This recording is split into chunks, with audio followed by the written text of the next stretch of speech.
Good day everyone, especially to you ma'am. For today's video, we are going to report about Salary Standardization Law of 2015. A salary grade is a number that defines the amount of monthly payment or income that a government employee receives. Salary grades in the Philippine government run from 1 to 33, with 33 receiving the highest pay. Each government position is assigned a salary grade based on its difficulty level and range of responsibilities. The higher the number, the more difficult and wider the scope of responsibilities are. Thus, those with a higher salary grade receive higher pay than others. Report Salaries SAI 2016, 54.86% Salary of the highest public officials SAI 2016.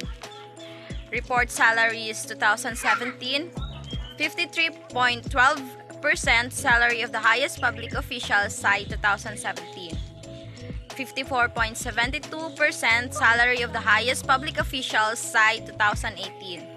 Report Salary SAI 2019, 57.59%. Salaries and allowance and indirect benefits received in SAI 2016 to 2019 by principal officers and members of governing boards of government-owned and controlled corporations and of their subsidiaries, and by secretaries, undersecretaries, assistant secretaries, and other officials of equivalent rank of the national government agencies. What is bonuses and incentives of the public officials?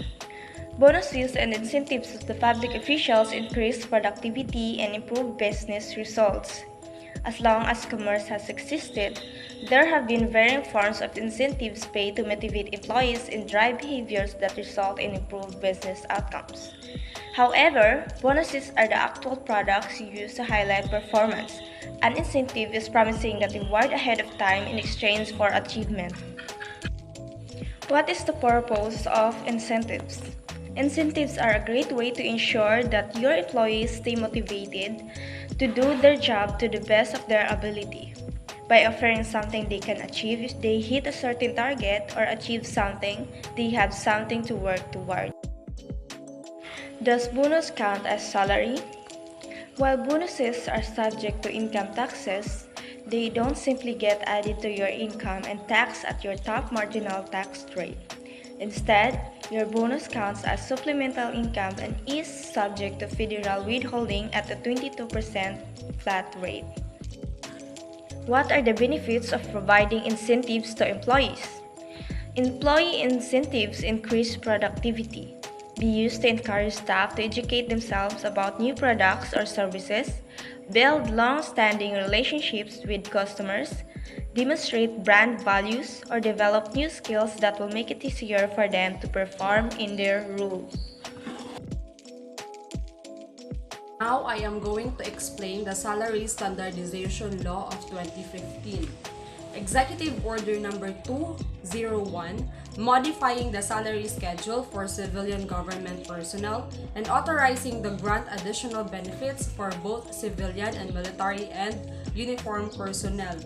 So, it was signed by our late former President Benigno Aquino III. So, kani siya nga law, so it implements nga mutaas ang sahod ng mga kawani ng gobyerno, including the military and uniformed personnel. So, for example, if you are in the education department, if you are a teacher, kung you are teaching in grade 1, no, imong sahod is from 9K.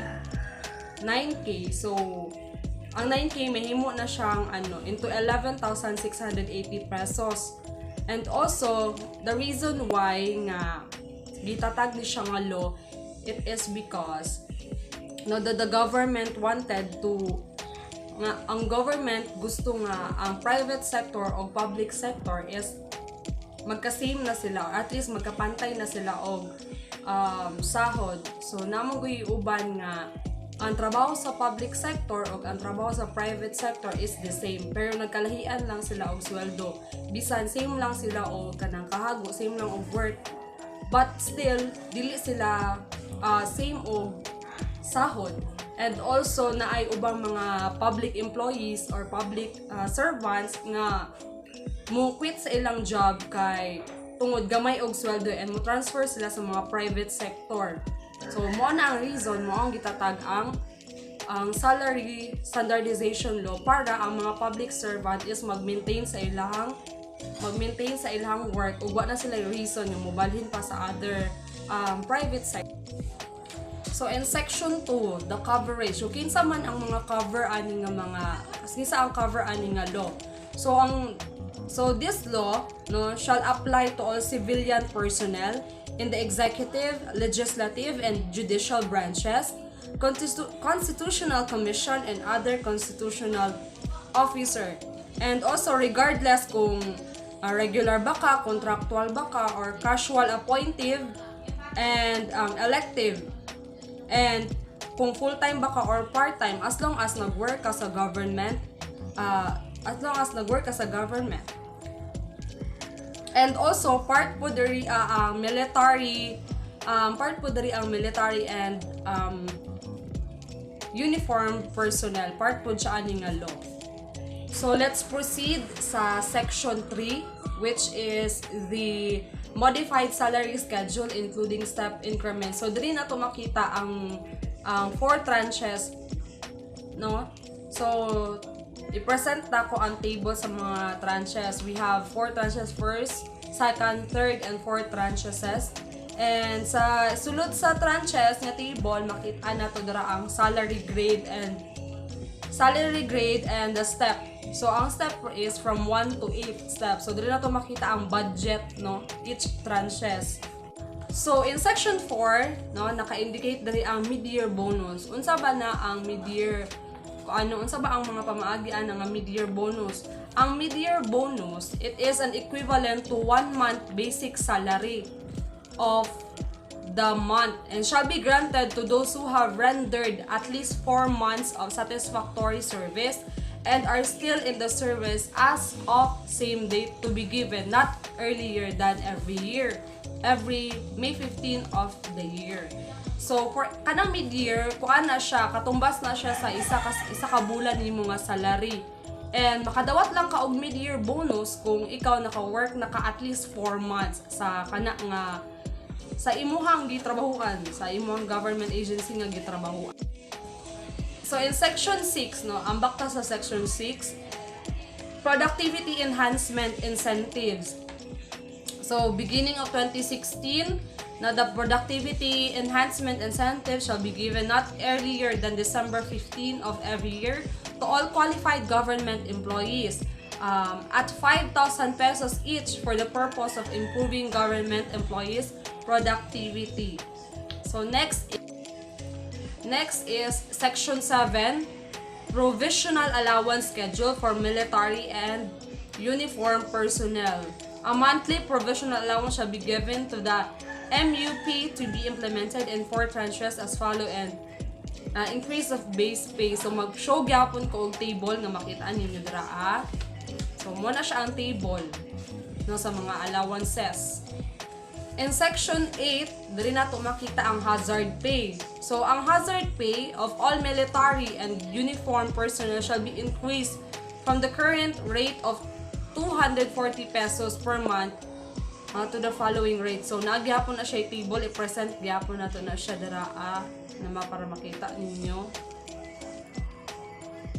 It's the section 9, officers allowances. Now, an officer allowance shall be given to the following MUP ranks, likewise as an interim measure until such time that the base pay schedule is modified and rationalized at the rates below. So nagyapon na siya table, i-show gyapon na ko na siya para makita ninyo. Lastly is the section 10, compensation adjustment for LGU personnel. So makita na to LGU personnel, no, apil na diri ang BLGU, Barangay Local Government Unit. So the modified salary schedule and additional benefit authorized herein for civilian personnel may likewise be granted to LGU personnel. And also the basic pay of barangay personnel shall be in the form of honoraria which shall not exceed the percentage of the salary schedule corresponding to the income classification of the LGU. They may likewise receive mid-year bonus and year-end bonus based on the monthly honoraria as of May 15 and October 31 of the year, respectively cash gift of 5,000 pesos. However, the minimum year-end bonus of 1,000 pesos for the punong barangay and 600 pesos for other mandatory barangay officials shall not be subject to the PS limitation. The Salary Standardization Law of 2015 is the law that regulates the salary based on the performance and importance of the position that being performed by the government employees in order to perform their duties and responsibilities to the public very well. It is also established a standard performance-based incentives scheme to provide rewards and bonuses to civil servants who would show exceptional performance. The impact of this salary standardization law of 2015 to the government public services would be the performance-based and being a competitive to his duties.